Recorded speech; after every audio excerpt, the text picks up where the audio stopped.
사도신경으로 신앙을 고백하겠습니다. 나는 전능하신 아버지 하나님 천지의 창조주를 믿습니다. 나는 그의 유일하신 아들 우리 주 예수 그리스도를 믿습니다. 그는 성령으로 잉태되어 동정녀 마리아에게서 나시고 본디오 빌라도에게 고난을 받아 십자가에 못 박혀 죽으시고 장사된 지 사흘 만에 죽은 자 가운데서 다시 살아나셨으며 하늘에 오르시어 전능하신 아버지 하나님 우편에 앉아 계시다가 거기로부터 살아있는 자와 죽은 자를 심판하러 오십니다. 나는 성령을 믿으며 거룩한 공교회와 성도의 교제와 죄를 용서받는 것과 몸의 부활과 영생을 믿습니다. 아멘. 찬송가 171장 찬송하겠습니다. 171장입니다.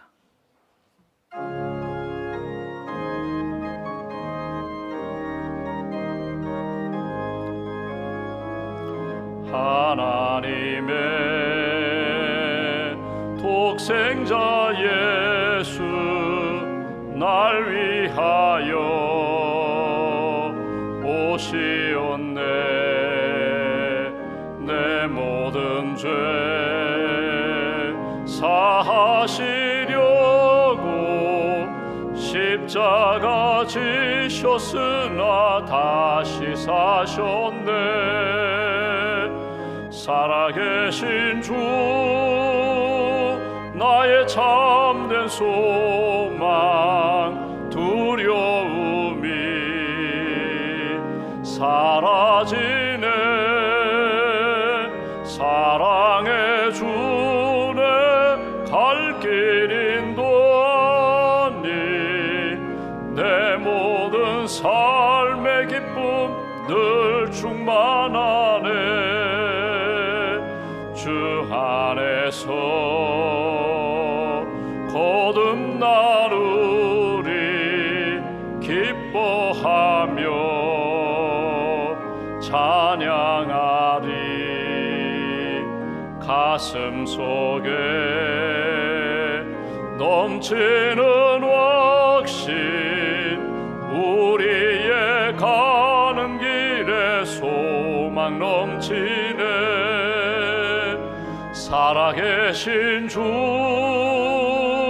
나의 참된 소망 두려움이 사라지네.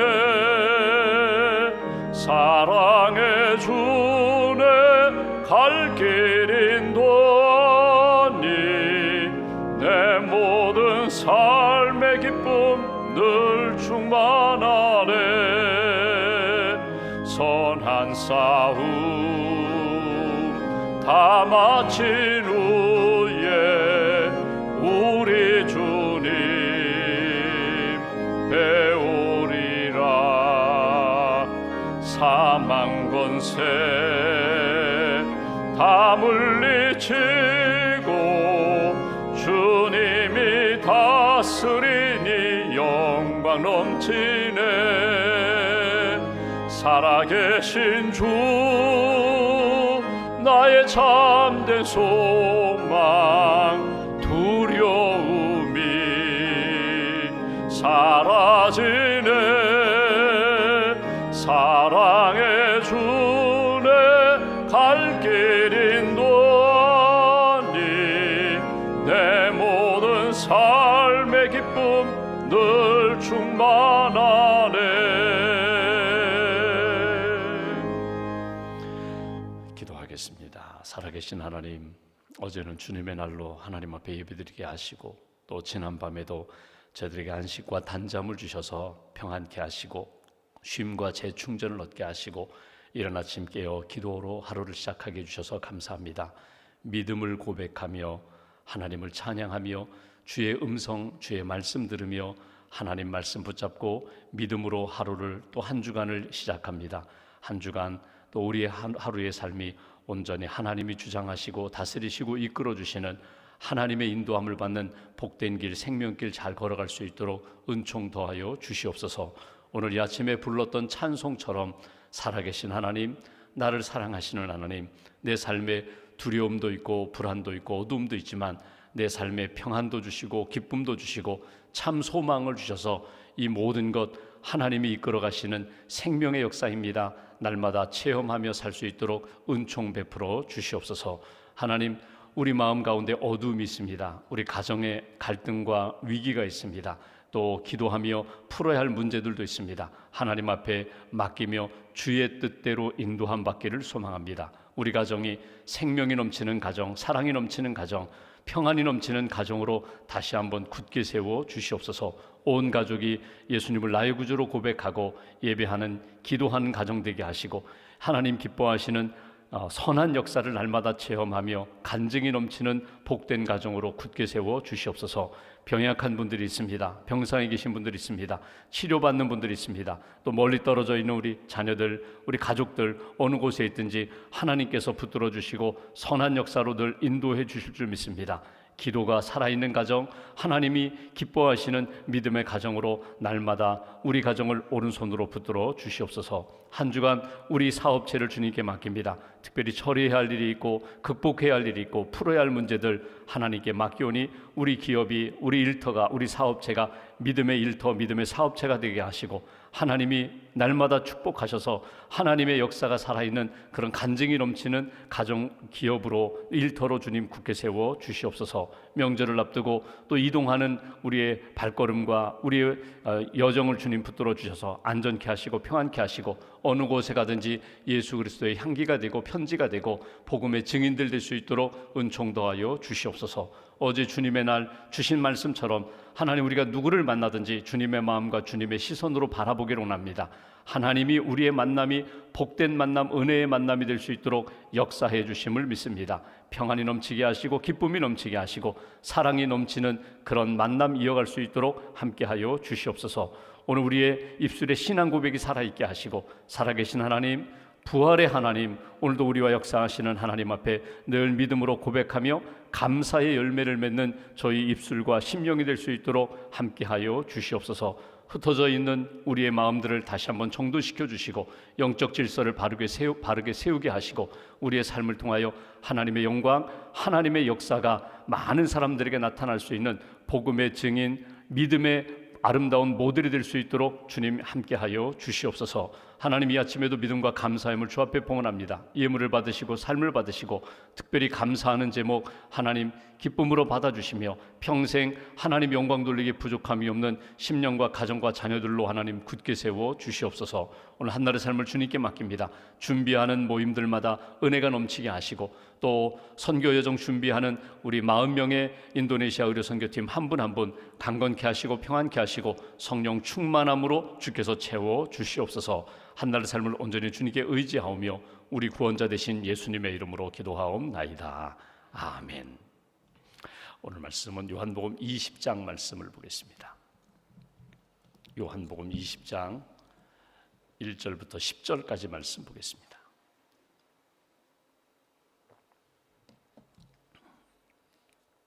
요한복음 20장 1절부터 10절까지 함께 봉독합니다. 안식 후 첫날 일찍이 아직 어두울 때에 막달라 마리아가 무덤에 와서 돌을 무덤에서 옮겨진 것을 보고 시몬 베드로와 예수께서 사랑하시던 그 다른 제자에게 달려가서 말하되, 사람들이 주님을 무덤에서 가져다가 어디 두었는지 우리가 알지 못하겠다 하니, 베드로와 그 다른 제자가 나가서 무덤으로 갈새 둘이 같이 다름질하더니 그 다른 제자가 베드로보다 더 빨리 달려가서 먼저 무덤에 이르러 구부려 세마포 놓인 것을 보았으나 들어가지는 아니하였더니, 시몬 베드로는 따라와서 무덤에 들어가 보니 세마포가 놓였고 또 머리를 쌌던 수건은 세마포와 함께 놓이지 않고 딴 곳에 쌌던 대로 놓여 있더라. 그때에야 무덤에 먼저 갔던 그 다른 제자도 들어가 보고 믿더라. 그들은 성경에 그가 죽은 자 가운데서 다시 살아나야 하리라 하신 말씀을 아직 알지 못하더라. 이에 두 제자가 자기들의 집으로 돌아가니라. 아멘. 주님의 은혜와 평안이 여러분과 함께 하시기를 기원합니다. 오늘 말씀은 예수님의 부활 현장을 이렇게 증언하는 그런 내용을 우리가 본문에서 보게 됩니다. 여러분, 신앙생활 하면서 기독교 신앙의 가장 중요한 핵심이 둘입니다. 하나는 십자가 신앙이고 또 하나는 부활 신앙입니다. 여러분 가끔 보면은 교회의 종탑이 이렇게 둘로 이렇게 세워진 그런 예배당 건축 양식이 있습니다. 왜 둘일까? 교회에 보면은 강대상에 이렇게 촛대가 뭐 7개씩 세워져 있는 그런 교회도 있고, 또는 2개의 촛불을 이렇게 세워놓는, 2개의 촛불을 켜놓고 예배드리는 그런 예배당, 그런 모습도 우리가 보게 됩니다. 왜 둘일까? 하나님도 한 분이시고 우리 믿음도 하나고 예수님만 믿는데 왜 이게 둘일까? 여기에는 상징적인 의미가 있습니다. 이것은 예수님의 이 인성, 예수님이 이 땅에 육신으로 오셨습니다. 또 예수님의 그 신성, 예수님은 하나님의 아들입니다. 이 두 가지 의미도 되고, 또 덧붙여서 의미를 부여한다면 예수님을 믿는데 우리가 예수님의 십자가를 믿습니다. 예수님의 부활을 믿습니다. 이렇게 두 가지 신앙의 가장 중요한 두 가지 중심 축을 상징적으로 표현한 것을 우리가 보게 됩니다. 내 신앙을 한번 돌아보면 나는 무엇을 믿는가? 우리가 오늘 사도신경을 고백하면서 새벽 예배를 시작했는데, 나는 창조주 하나님을 믿습니다. 예수님이 이 땅에 오신 것을 믿고, 예수님이 나를 위하여 십자가 지신 걸 믿고, 부활을 믿고, 그리고 나도 영생을 믿습니다. 예수님 부활 승천하시면서 우리에게 약속하신 성령을 주셨는데 성령을 믿습니다. 성령으로 구원받은 사람들이 모인 신앙 공동체 교회를 믿습니다. 사도신경에 쭉 우리가 신앙 고백을 하는데, 그걸 또 줄인다면 우리는 하나님을 믿습니다. 하나님이 이 땅에 오신 예수님을 믿습니다. 예수님을 믿는다고 할 때 예수님이 나의 죄를 대신하여 지신 십자가를 믿고, 그 십자가 이후에 다시 살아난 것, 부활을 믿습니다. 예수님만 부활한 것이 아니라 예수님 부활하셨어, 예수님 영생하셨어, 우리 죄를 사하셨어, 그것으로 끝나는 것이 아니라 예수님의 부활을 믿는다는 것은 곧 부활의 첫 열매가 되신 예수님과 같이 우리도 마지막 날 신령한 몸으로 부활할 것을 믿습니다. 이게 신앙 고백입니다. 시간적으로 이야기하면 예수님이 이 땅에 오신 성탄절이 있어요. 그리고 십자가 지신 우리를 위하여 죽으신 십자가가 있어요. 죽음이 있어요. 그리고 부활이 있어요. 그리고 부활 이후에 성령을 보내셨어요. 이게 우리 기독교 신앙의 중요한 핵심 요소인데, 여러분 기독교가 언제 시작되었는가? 성령이 임하면서 시작됩니다. 성령이 믿음의 사람들, 마가의 다락방에 120명이 모여서 약속하신 성령을 기다리고 성령이 임하면서 교회의 공동체, 믿음의 공동체가 시작돼요. 성령 공동체, 나는 예수님의 부활을 믿고 내 죄사함을 믿고 나는 살아계신 하나님을 믿습니다. 믿음의 사람이 모여서 내 신앙의 가장 중요한 것이 무엇인가? 초대교회는 가장 중요한 것을 부활신앙으로 여겼어요. 부활신앙. 그래서 여러분 매일매일이 부활신앙으로 살았고, 매 주일이 부활주일이었어요. 매 주일 안식일도 지키고, 당시는 유대인들이었으니까 안식일 토요일에 쉬었고, 그 다음에 안식 후 첫날 부활절, 이 주일날은 매 주일 작은 부활절로 주일 예배를 지켰어요. 주일 예배를 지키면서 부활신앙을 가지고 붙잡고 살다 보니까 예수님이 이 땅에 오셔서 우리를 위하여 죽으셨는데, 그렇다면 예수님이 이 땅에 오신 날도 의미가 있다. 그렇게 해서 성탄절이 생기게 된 겁니다. 그러니까 우리가 신앙생활하면서 가장 중요한 날이 언제일까? 주님을 만난 날, 영적으로 체험한 날, 성령을 체험한 날, 구원의 확신을 가진 날, 성령을 체험한 날이 곧 내 신앙생활의 첫 교회가 되는 날이나 마찬가지예요. 그 부활신앙, 성령을 내가 체험하고 확신을 가지면서 나도 예수님처럼 영원히 살 것을 믿습니다. 여러분이 부활신앙이 왜 중요한가 하면, 부활신앙이 살아있어야 죄와 죽음의 문제가 완전히 해결되는 거예요. 부활신앙은 예수님이 십자가로 끝나지 않고 그 십자가가 우리를 사랑하고 구원하고 죄 용서하신 것에 대한 확증으로 보여주신 것이 이게 부활이거든요. 부활로 죄의 문제가 해결되고, 부활로 죽음의 문제가 해결되고, 부활로 내 삶의 진짜 소망을 내가 갖게 되는 거예요. 부활신앙, 예수님이 이 땅에 사는 것, 이 땅에 살다가 끝나는 것 같지만 아니다. 믿음이 있는 사람, 주님의 약속을 붙잡는 사람, 반드시 소망 가운데 일으켜 주신다, 회복시켜 주신다. 이것이 부활신앙의 모습입니다. 제임스 패커라는 분, 지금은 은퇴하셨어요. 캐나다 밴쿠버 리젠트 칼리지에서 이렇게 신학을 가르쳤던 그분이 여러 개 책을 썼죠. 그 중에 Growing in Christ라는 우리말로는 사도신경이라고 번역된 그 책에 보면은 그분은 이렇게 이야기합니다. 예수님이 부활하지 않았다면 결코 기독교는 성립될 수가 없다. 그러니까 부활신앙이 있었기 때문에 기독교가 기독교 될 수 있었다. 우리 신앙생활 가운데 결국은 죄와 죽음의 문제에 대한 해결을 우리가 받는 것인데 예수님이 부활하심으로 진정 기독교가 되는 것이다. 여러분 다른 종교에도 보면은 여러분 각자 믿는 교리가 있고 신앙의 중심이 있는데 여러분 다시 산다, 영원히 산다, 예수님을 믿음으로 영원히 산다, 이 교리는 기독교밖에 없어요. 예를 들면 불교 열반의 세계가 있습니다. 내가 각하고 내가 부처가 되는 거예요. 내가 열반에 내가 도달하는 거예요. 이르게 되는 거예요. 힌두교 또는 라마교 영혼 불멸, 영혼이 죽지 않는다. 그러나 몸의 부활은 없습니다. 다른 종교 예를 들면 뭐 불사 죽지 않는다, 죽지 않고 영원히 산다, 이런 교리들이 있지만 죽었다가 다시금 산다.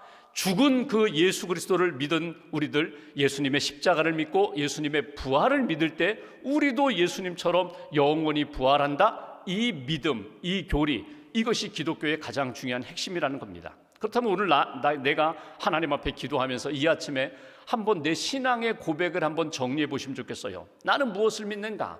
말씀을 믿습니다. 성경에 좋은 말씀 많잖아요. 사랑하라, 용서하라, 그리고 하나님의 은혜 가운데 복을 받아서 이 땅에서 잘 살아라, 건강하게 오래오래 살아라, 영원히 살 수 있는 거야. 여러 가지 복된 말씀이 많이 있지만 핵심은 어디 있는가 하면 예수님이 나를 위하여 죽으시고 예수님이 나를 위하여 사셨는데 나도 예수와 함께 죽고 다시금 살았습니다. 갈라디아 2장 20절 말씀처럼 내가 그리스도와 함께 십자가에 못 박혀 죽었지만 예수와 함께 살고 예수의 그 부활신앙으로 나는 지금도 살아갑니다. 이 믿음을 다시 한번 확인하시고 부활신앙으로 생명력이 넘치는 살아있는 신앙생활 이어가시기를 주님의 이름으로 기원합니다. 오늘 이 요한복음 20장 1절부터 10절은 부활 그 현장을 오늘 사도 요한이 기록한 내용을 보게 됩니다. 1절 말씀 보실까요? 안식 후 첫날 일찍이 아직 어두울 때에 막달라 마리아가 무덤에 와서 돌이 무덤에서 옮겨진 것을 보았다. 여러분 막달라 마리아, 다른 성경에 보면 다른 여인들과 함께 예수님이 그 묻혀있는 무덤에 왔어요. 무덤은 당시 돌 무덤이니까, 동굴 무덤이니까 가면서 걱정을 하죠. 야, 우리가 가면 무덤을 막고 있는 큰 돌이 있는데 야, 그 돌을 누가 옮겨줄까? 누가 옮길 수 있을까? 우리 힘으로는 안 될 텐데 거기 군병들이 지키고 있는데 그 사람들에게는 어떻게 이야기하고 우리가 예수님 계신 그곳에 들어갈까? 이런 염려를 가지고 가지만 예수님이 지금 시체로 죽어 있는 상태에서 당시 전승을 그렇거든요. 3일 안에 찾아가면 그 영혼이 그 죽은 몸 그 안에 있기 때문에 3일 안에 찾아가면은 그분을 만날 수 있다. 그 영혼 한번 만날 수 있다. 뭐 이런 전승이 있기 때문에. 그리고 여러분 그 더운 팔레스타인 기후에서 날이 며칠 지나고 나면 결국 부패하거든요. 썩게 되거든요. 그럼 형체를 알아볼 수 없거든요. 얼굴 형상이 남아있을 동안만 영혼이 남아있다고 하는데 내가 가서 예수님 시신에 한 번이라도 더 향품을 발라드리기 위하여 그분과 좀 만나기 위하여 여인들이 사랑하는 마음으로 갔다는 거예요. 그 가는 중에 오늘 요한복음에는 막달라 마리아라는 여인만 이름이 기재되어 있습니다. 갔어요. 가보니까 정작 그 무덤을 막고 있던 돌은 굴려져 있고 예수님의 시신은 보이지 않더라. 험증학이라는 학문이 있어요. 험증학이라는 학문은 어떤 학문인가 하면 성경에 나오는 많은 말씀에 대하여 과학적인 증거를 이렇게 도입하면서 어떻게든지 성경 말씀이 이게 진짜다, 이 말씀이 진리다라는 것을 검증하는 학문이거든요. 거기에 보면 부활에 대한 험증은 어떻게 하는가, 예수님의 부활의 증거가 확실하다는 근거가 무엇인가, 거기에 보면 오늘 본문대로 얘기하면요, 예수님의 무덤을 돌로 막고 있었다, 봉인을 했다, 거기에 이 군병들이 예수님의 무덤을 지키고 있었다. 그게 오히려 예수님의 부활의 증거가 된다는 거예요. 여러분, 이걸 누가 옮겼다고요? 누가 옮기지도 않았어요. 예수님이 부활하셨기 때문에 무덤이, 임봉이 풀리고 열렸다. 그 군병들이 오히려 도망갔다. 부활하셨기 때문에 이런 이야기를 하죠. 예수님이 당시에 예수님의 시체를 아마 제자들이 어디다가 훔쳐서 감추어 놓았을 거야. 예수님 시체 도난설, 예수님의 시체를 훔쳐 갔다 어디다 감춰 놓았다면, 제자들이 그렇게 했다면 과연 그 시체를 감춰 놓고 예수님 부활하셨어? 그리고 거짓으로 그렇게 꾸민 다음에 목숨을 걸고 자기들의 목숨을 내놓고 죽을 수 있을까? 그럴 수 없다는 거예요. 군병들이, 만약에 로마 군병들이 예수님의 시체를 어디다 감춰놓고 예수님 부활하셨다는 소문이 쫙 퍼질 때에 여러분 시체 내놓으면 되잖아요. 여기 있다, 우리가 잠깐 다른 곳에 옮겨 놓았다, 이러면 되는데 예수님이 부활하셨다는 이야기가, 그 증거가 그 초대교회가 막 일어날 때 내놓지 못한 그 예수님의 시신, 이것이 예수님 부활의 증거가 된다, 이런 이야기거든요. 예수님의 제자들 땅끝까지 주의 복음을 증거하며 순교하기까지 2000년 기독교 역사, 교회가 세워지고 복음의 역사가 나타나는 이 모든 것들이 예수님 부활의 증거가 된다. 그런데 오늘 우리가 주목할 두 사람을 보게 됩니다. 한 사람은 오늘 막달라 마리아예요. 이 여인은 예수님을 보기 위하여 달려갔어요. 여러분, 마리아가 어떤 여인입니까? 성경에 보면은 7 귀신 들렸다가 예수님으로부터 치유받은 여인, 예수님의 사랑을 가장 많이 받은 여인, 예수님을 향하여 옥합을 깨뜨려 향유를 부었을 때 왜 낭비하느냐고 할 때 아니다, 많이 사랑한 사람이 많이 헌신하는 거야, 이 여인이 내 죽음을 준비한 거야. 예수님이 인정하시고 사랑함으로 예수님을 따라간, 끝까지 따라간 제자와 같은 여인, 이 여인이 오늘 예수님의 그 부활의 현장, 내일 보겠지만 예수님을 가장 부활하신 주님을 먼저 만났던 여인이다. 오늘 막달라 마리아가 가졌던 그 두근거리는 가슴으로 두려움 가지고 예수님의 묻혀있는 무덤으로 갔다가 예수님의 그 부활의 현장을 경험했던 그 은혜와 체험을 한번 내 삶에 이렇게 대비해 보면서, 나는 그 사랑과 그 은혜를 받았는데 그 정도의 헌신과 주님을 향한 열정, 사랑이 내 안에 살아있는가, 다시 한번 점검해 보면 좋겠어요. 많이 사랑받은 자가 많이 헌신하고 많이 주님을 따라가게 된다. 이 이야기는 쉽게 이야기해 보면요, 여러분, 우리가 자녀들을 양육하고 사람들을 돌볼 때에 한번 보십시오. 내가 그렇게 아끼고 사랑하고 헌신해서 그 자녀들의 입장에서는 나는 부족한데, 나는 아무것도 없는데 그 큰 사랑을 받았어요. 주님의 그 큰 사랑을 받았기 때문에 결정적인 시간에 내가 주님을 위하여 내가 헌신하겠습니다, 내가 주님을 끝까지 따르겠습니다, 이 믿음의 길을 걸어갈 수가 있다는 거예요. 받은 사랑, 받은 은혜, 내게 주신 믿음을 다시 한번 확인하면서, 하나님, 저도 막달라 마리아처럼 그런 믿음으로 주님을 향하여 살아가는 인생 되게 해달라고. 또 한 사람이 나와요. 그 사람이 바로 베드로와 다른 제자라고 표현한 부분입니다. 2절 보실까요? 시몬 베드로와 예수께서 사랑하시던 그 다른 제자. 여러분, 이 제자가 누군가 하면 요한이거든요. 오늘 요한복음을 기록한 요한입니다. 그러니까 요한이 자기를 표현할 때에 요한복음 안에 다른 제자, 자기 이름을 기록하지 않아요. 다른 제자, 예수님이 사랑하시는 제자, 이 베드로와 요한이 이 막달라 마리아가 와서 예수님 시체가 없어졌어요. 그러니까 막 달려가요. 예수님 계신 그 무덤을 향하여 막 달려가요.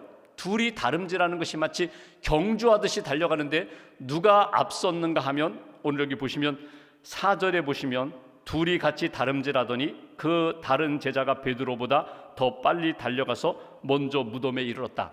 요한이라는 제자가 더 젊거든요. 자기가 더 먼저 갔다는 거예요. 그런데 베드로가 올 때까지 기다렸다가 자기가 먼저 확인하고 누가 들어가요? 베드로가 먼저 들어가 확인하는 것을 이렇게 보게 됩니다. 어찌 보면은 소심하다, 용기 없다, 이렇게 볼 수도 있지만 한편으로는 이렇게 볼 수 있어요.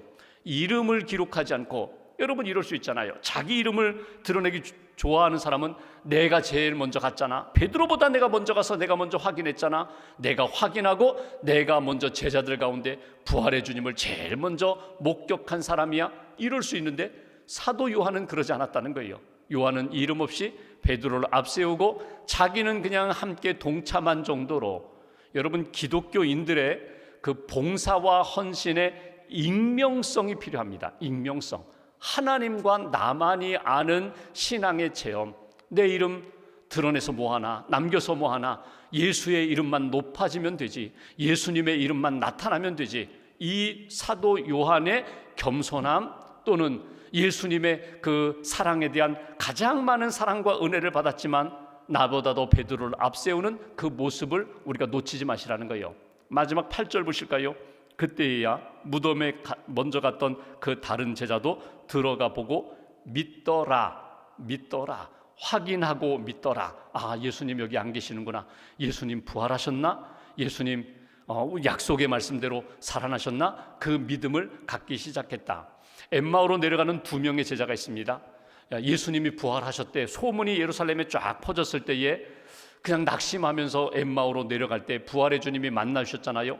그때 왜 예수님이 부활하신 것 모릅니까? 그리고 나중에 식사하면서 눈이 밝아져 확인하잖아요. 행동하는 신앙과 행동하지 않고 그냥 내 기준으로 낙심하고 자기의 길을 걸어가는 그 신앙과 다르거든요. 오늘 이 말씀을 통해서 한번 이렇게 정리해 보면 좋겠어요. 하나님, 내가 이 땅을 살아가면서 정말 주님이 내게 어떤 말씀을 주시고 감동을 주실 때 하나님 움직일 수 있도록 베드로와 요한처럼 달려가서 확인할 수 있도록 예수 부활의 증인이 되어서 어느 곳에 가든지 예수님 증거하면서 이렇게 하나님 기뻐하시는 삶으로 나타나는 그런 인생 되게 해달라고, 오늘 막달라 마리아의 사랑받은 자의 열정을 가지고 주님의 증인이 되었던 것처럼 베드로 요한처럼 예수님의 부활의 신앙을 가지고 이제 초대교회 이후에 땅끝까지 증거하는 그런 사도들이 되었던 것처럼 우리에게도 그런 신앙 달라고. 마이클 잭슨이라는 가수가 있잖아요. 세계적인 가수죠. 그 가수가 원래는 흑인인데 이렇게 피부 수술을 해가지고 결국 백인처럼 그렇게 살았죠. 기록을 보면은요, 이 피부 관리하느냐고 마치 자외선 나오는 그런 침대, 유리 침대 20만 불 넘는 그 2억이 넘는 침대에서 매일 이렇게 피부 관리를 했다고 하죠. 그는 종종 이렇게 얘기합니다. 내가 이렇게 관리하면 나는 150살까지는 살 수 있을 거라고. 자기는 이 땅에서 오래오래 다른 사람 사는 것보다도 더 오래오래 살 자신이 있다고, 살 능력이 있다고 그렇게 장담했던 사람이에요. 근데 결국은 몇 살에 죽었는가 하면 50세에 죽었거든요. 여러분, 이 땅에서 영원히 살고 싶은 마음, 오래 살고 싶은 마음은 모든 사람들의 마음입니다. 그리고 노력도 합니다. 그리고 열심히 좋은 것 먹고 운동하고 관리하면서 내 몸을 잘 유지하려고 해요. 그러나 아무리 돈이 많고 능력이 있어도 관리를 잘해도 결국은 이 땅에서 100세, 길어야 120세 살다가 결국 다 우리가 하나님 앞에 서는 날이 됩니다. 하나님 앞에서 내 삶을 어떻게 관리할까? 육신적인 몸을 관리하다가 영적으로 너무 빈약해지는 인생이 아니라 내 영혼 관리를 하시라는 거예요. 내 신앙생활을 관리하시라는 거예요. 정돈하시라는 거예요. 나는 이 땅에서 하나님이 주신 사명과 사랑으로 살다가 언젠가 주님 앞에 서는 날 영원한 부활의 산소망으로 믿음으로 살 것을 믿습니다. 그 믿음을 가지고 오늘 이 부활 신앙에 대하여 다시 한번 이렇게 점검하시고 하나님 앞에서 내가 진짜 붙잡아야 할 것이 무엇인지, 내가 쏟아야 할 에너지를 어디에 쏟아야 할지 다시 한번 이렇게 점검하시면서 하나님이 주신 시간, 오늘 산소망을 품고 살아가는 저와 여러분들의 한날의 삶, 그리고 하나님이 기뻐하시는 남은 생애가 되시기를 주님의 이름으로 기원합니다. 기도하겠습니다. 오늘 말씀 붙잡고 우리가 함께 기도합니다. 하나님, 이 아침에도 불러주셨고 말씀을 읽고 듣고 묵상하며 부활의 현장을 우리가 달려가 봅니다. 막달라 마리아처럼 베드로와 요한처럼 예수 그리스도의 부활을 우리가 바라보면서 하나님, 우리도 믿음을 더하여 주시고 소망을 더하여 주시고 또 내 신앙생활에 참 중요한 것이 무엇인지 십자가와 부활 신앙으로 모든 어려움의 문제를 풀어나가며 하나님이 함께 하셨습니다. 증언할 수 있는 또 증거자로서의 삶을 살 수 있는 그런 성도가 되게 해달라고, 오늘과 한 주간의 삶 어느 곳에 가든지 예수님의 편지와 향기가 되는, 나를 통하여 예수 그리스도께 돌아오는 이들이 많아지는 그런 은혜의 다리가 될 수 있도록 도와달라고 오늘 말씀 붙잡고 함께 기도하겠습니다. 하나님 아버지 감사합니다.